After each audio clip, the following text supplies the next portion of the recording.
سیدنا عبداللہ ابن عمر رضی اللہ تعالی عنہما روایت کے راوی ہیں کہ نبی اکرم صلی اللہ علیہ وآلہ وسلم نے ارشاد فرمایا، خالف المشرکین، مشرکین کی مخالفت کرو۔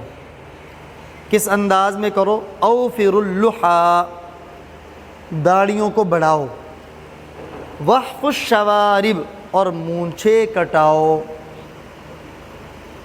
یعنی مشرکین کا طرز عمل یہ ہے کہ وہ مونچھیں بڑھاتے ہیں اور داڑھی کٹاتے ہیں، لہذا تم ان کی مخالفت کرو، تم داڑھی بڑھاؤ اور مونچھیں کٹاؤ۔ روایت کے راوی ہیں سیدنا عبداللہ ابن عمر رضی اللہ تعالی عنہما۔ یہ وہ صحابی ہیں جو اتباع سنت میں معروف و مشہور ہیں۔ پیارے آقا صلی اللہ علیہ وسلم کی ایک ایک سنت کو تلاش کر کر کے اس پہ عمل پیرا ہونے والے۔ چنانچہ انہی کے بارے میں واقعہ آتا ہے، ایک مرتبہ حج یا عمرے کے لیے جا رہے تھے، راستے میں اپنی سواری کو روکا اور خادم سے پانی کا برتن لیا۔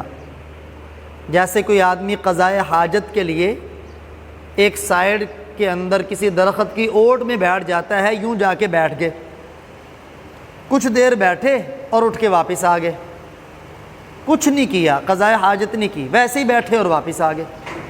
ساتھ خادم، اس نے سوال کیا، حضرت یہ کیا ماجرا؟ آپ کو قضائے حاجت نہیں تھی، پیشاب کی ضرورت نہیں تھی، پخانے کی ضرورت نہیں تھی، آپ نے پانی کا برتن کیوں لیا اور وہاں جا کے آپ کیوں بیٹھے؟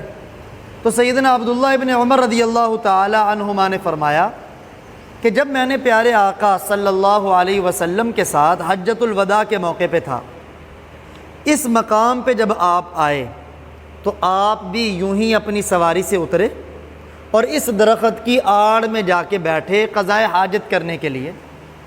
میں نے سوچا اے عبداللہ، اگرچہ تمہیں حاجت نہیں ہے لیکن پھر بھی اپنے پیارے آقا کی سنت پوری کرنے کے لیے یوں کر لو۔ سبحان اللہ، پھر صرف وہ سنت ادا کرنے کے لیے اتریں۔ تو سیدنا عبداللہ ابن عمر رضی اللہ تعالی عنہما اس روایت کے راوی ہیں، وہ پیارے آقا سے خود سننے والے ہیں نا۔ صحیح بخاری کی یہ روایت ہے، جلد 2 صفحہ 875، باب تقلیم الاظفار، ناخن تراشنے کے بارے میں باب قائم کیا امام بخاری رحمہ اللہ نے۔ اب یہ خود پیارے آقا سے یہ روایت بیان کر رہے ہیں۔ دیکھیں میں آپ کو جو بات بیان کر رہا ہوں نا، آپ آگے اسی بات کو دوسرے کے سامنے بیان کریں تو کیا آپ کو بات زیادہ سمجھ آئے گی یا اگلے بندے کو؟ ظاہری بات ہے آپ کو زیادہ سمجھ آئے گی۔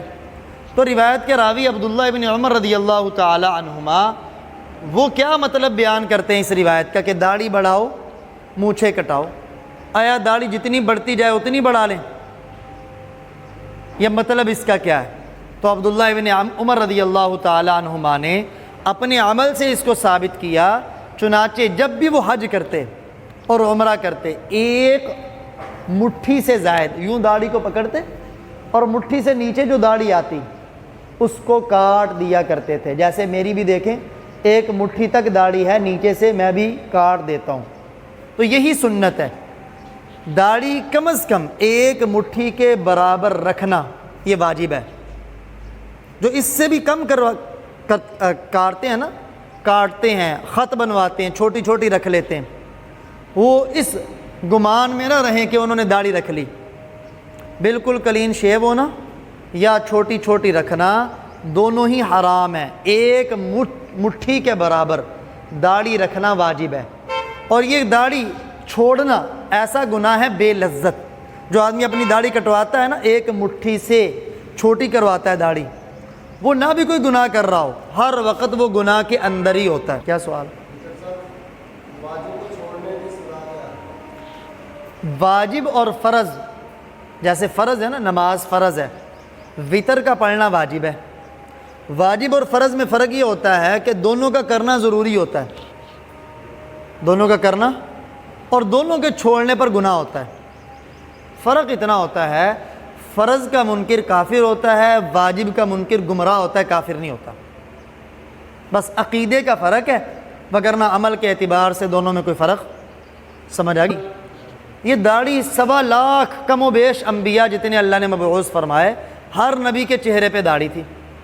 کوئی یہ کہے نا کہ حسن کے لیے میں داڑھی، حتیٰ کہ فقہاء نے یہاں تک لکھا کہ اگر ایک آدمی اپنی داڑھی کاٹ کے کہتا نا اب میں سونا ہوا ہوں، اندیشہ ہے اس کے کافر ہونے کا، کیونکہ حسن اللہ نے داڑھی میں رکھا ہے۔ اس لیے تو انبیاء کے چہروں پہ داڑھیاں ہیں۔ انبیاء سے زیادہ حسین و جمیل دنیا میں کوئی نہیں، انبیاء سے زیادہ حسین و جمیل، اور سب سے حسین اللہ کی مخلوق میں وہ نبی اکرم صلی اللہ علیہ وسلم۔ آپ کے چہرے انور پر بھی داڑھی تھی، اور یہ آپ کا معجزہ تھا کہ آپ کی داڑھی ایک مٹھی سے بڑھتی نہیں تھی۔